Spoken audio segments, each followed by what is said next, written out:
dices, el que no estés presente entre nosotros se ha vuelto una tortura tan profunda, tan oscura, tan absurda, tan constante y taciturna. Pero me refugio en la esperanza que me da el consuelo de tenerte en la tierra nueva prometida,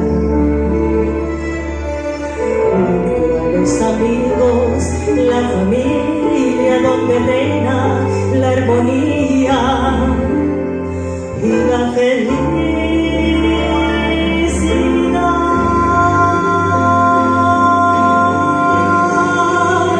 Hay un lugar mejor donde no habrá dolor, donde la vida es alegría, sin duda es un lugar mejor. Hoy lloraré porque no estás, no lo puedo evitar, mas sé que algún día te veré y te he de abrazar.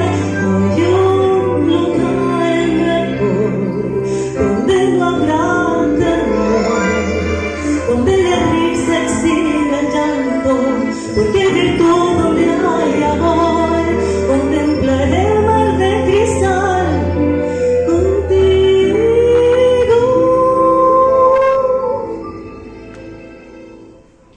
Es mi esperanza tenerte de nuevo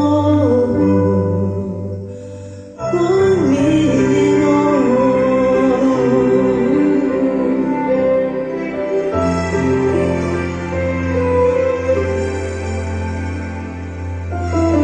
La muerte forma parte de la vida,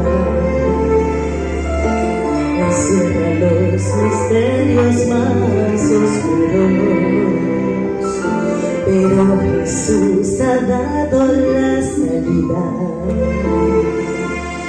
para entender con propiedad que al final la muerte es ganancia para quien le decide amar.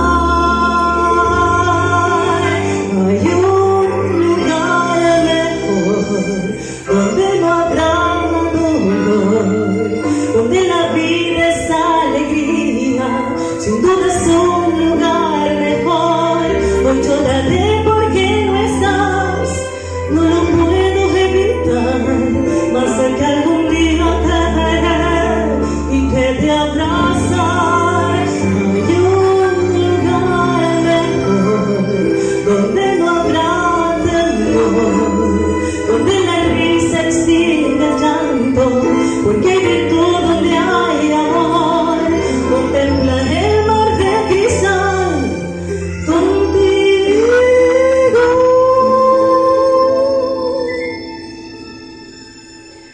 Es mi esperanza